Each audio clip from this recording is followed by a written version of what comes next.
Tarn. Bonjour Olivier Faure. Bonjour Yael Groz. La présidentielle, c'est dans 123 jours maintenant et jamais la gauche n'a été aussi faible. 25% le total gauche selon Ipsos, avec 7 candidats et 7 candidats, et dans l'état actuel des sondages, aucun en situation de se qualifier pour le second tour. 2 d'entre eux, et sans se concerter, Arnaud Montebourg puis la socialiste Anne Hidalgo, ont proposé hier soir de lancer un processus de rassemblement autour d'une candidature unique. Anne Hidalgo réclame l'organisation d'une primaire citoyenne.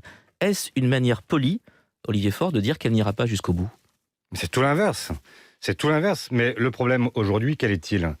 Nous avons une élection présidentielle qui est dominée très largement, et pas seulement dans les enquêtes d'opinion, dans la façon dont le débat s'organise, par des thèmes qui sont d'abord ceux de l'extrême droite, qui a été si contagieuse que même dans la primaire des Républicains, vous avez entendu un candidat parler du Guantanamo à la française. Franchement, Guantanamo à la française.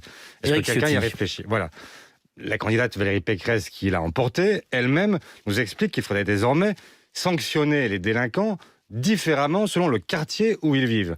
Mais où est-on passé ? Et est-ce qu'on veut vraiment que le second tour de l'élection présidentielle se joue demain entre Valérie Pécresse, qui propose de mettre la retraite à 65 ans, et Emmanuel Macron, ou en tout cas son principal soutien, Édouard Philippe, qui dit déjà que c'est 67 ans pour lui.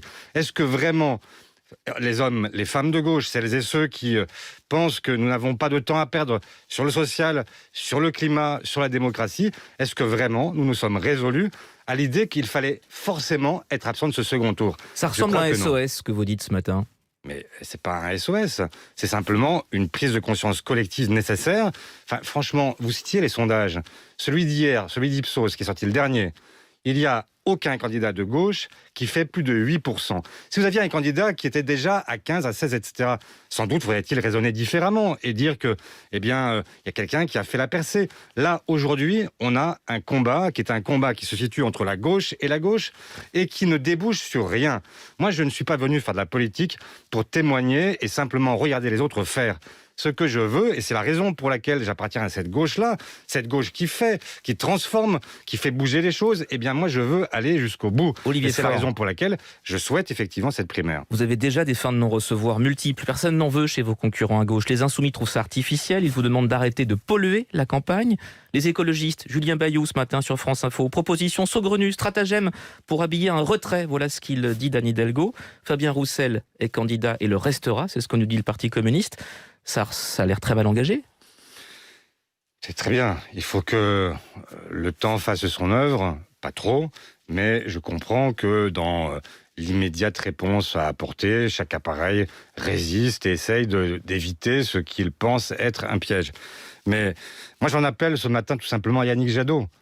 Vous avez rappelé tout à l'heure que nous avions été à l'initiative d'un essai, d'une tentative de rassemblement. Au mois d'avril. Je le renvoie à ce qu'il disait à ce plateau même.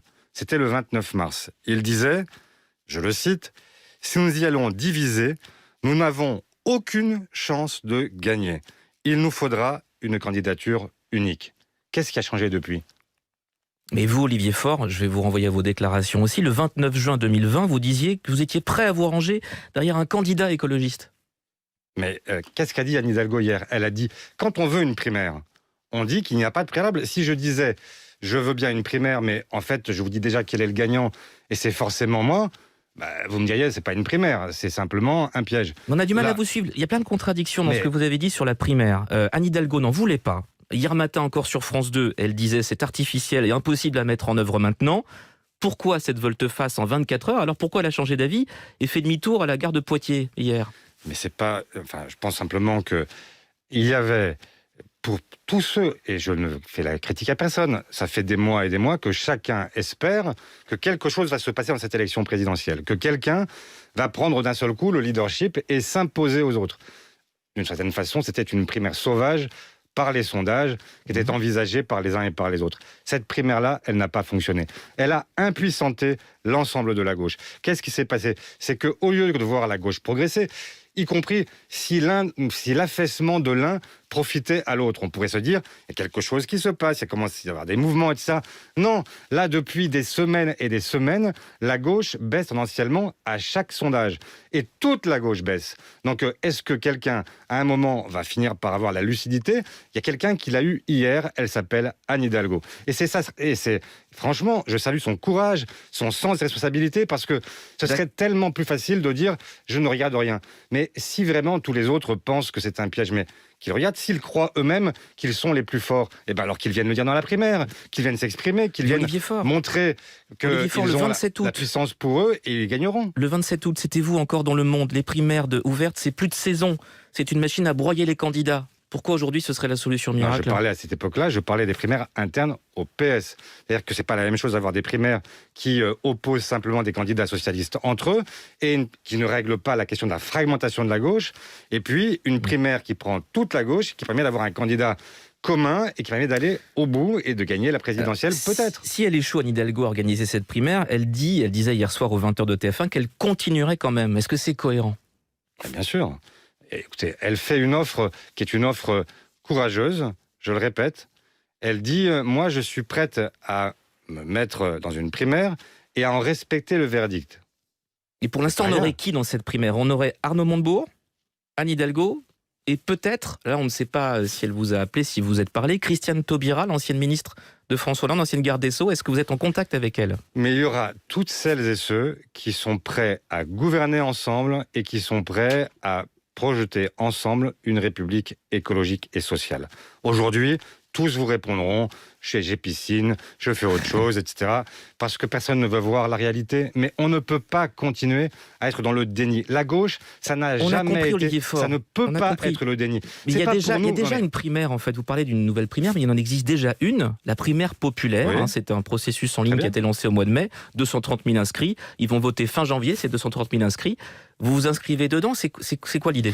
Je les vois tout à l'heure pour discuter avec eux de la façon dont on peut organiser effectivement un processus qui soit un processus démocratique et qui ouvre la possibilité à la gauche de ne pas simplement être dans le témoignage, mais de jouer véritablement la partie, parce que, encore une fois, la question, elle n'est pas pour nous.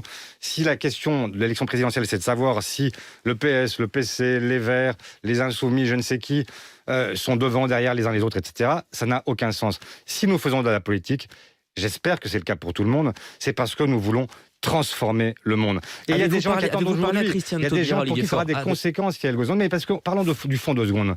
Est-ce que vraiment on croit ce qu'on dit ? Est-ce qu'on dit Emmanuel Macron, c'est plus possible ? Est-ce qu'on dit Marine Le Pen ou Éric Zemmour ? Jamais. Est-ce qu'on dit que la droite, ça serait peut-être exactement la copie conforme de ce que fait Emmanuel Macron aujourd'hui ? Donc, est-ce qu'on le croit ou est-ce qu'on ne le croit pas ? Si on le croit, et si on pense vraiment que ces politiques auront des conséquences sociales qui seront gravissimes, des conséquences sur le climat, des conséquences y compris en termes de liberté publique et de démocratie.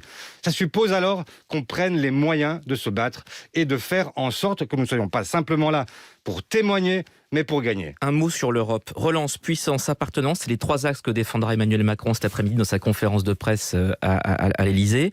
Il y a beaucoup de socialistes partis chez lui. Est-ce que vous rejoignez sur les questions européennes avec Emmanuel Macron ? Je ne sais pas très bien. En fait, Emmanuel Macron, c'est l'homme au sans visage. C'est celui qui vous dit blanc et qui fait noir. C'est aussi l'homme de la planète Gattegen, mais en même temps qui ne tient pas ses engagements par rapport aux accords de Paris. C'est celui qui, à chaque fois, a à l'oral parfois le bon discours, mais qui a une pratique qui est à l'opposé. Donc, je n'ai pas de raison particulière de faire confiance ce matin. Citez-nous une différence sur l'Europe entre le Parti socialiste et la politique menée par Emmanuel Macron au niveau européen. Et quelle est la politique menée par Emmanuel Macron au plan européen ? Pardon, Yael Gauze, enfin, quels sont ses résultats ? Quelle est la façon dont il a organisé quoi que ce soit ? Je me souviens qu'il y a 3 ans, quand je suis devenu Premier secrétaire, j'allais rencontrer les premiers ministres socialistes en Europe. Ils n'étaient pas très nombreux, remarquez, à l'époque. Ils sont beaucoup plus aujourd'hui. Quand ils me regardaient, ils me disaient, au fond, c'est avec Emmanuel Macron qu'il faut composer. Aujourd'hui, qu'est-ce qu'ils disent ? Ils disent, ce qui serait le mieux, ce serait de le faire avec Anne Hidalgo. Parce qu'ils ont bien compris qu'Emmanuel Macron, c'était beaucoup de discours, mais peu de réalité. Olivier Faure qui relance l'idée d'une primaire ce matin. Merci, bonne journée. Merci Yael Gauze.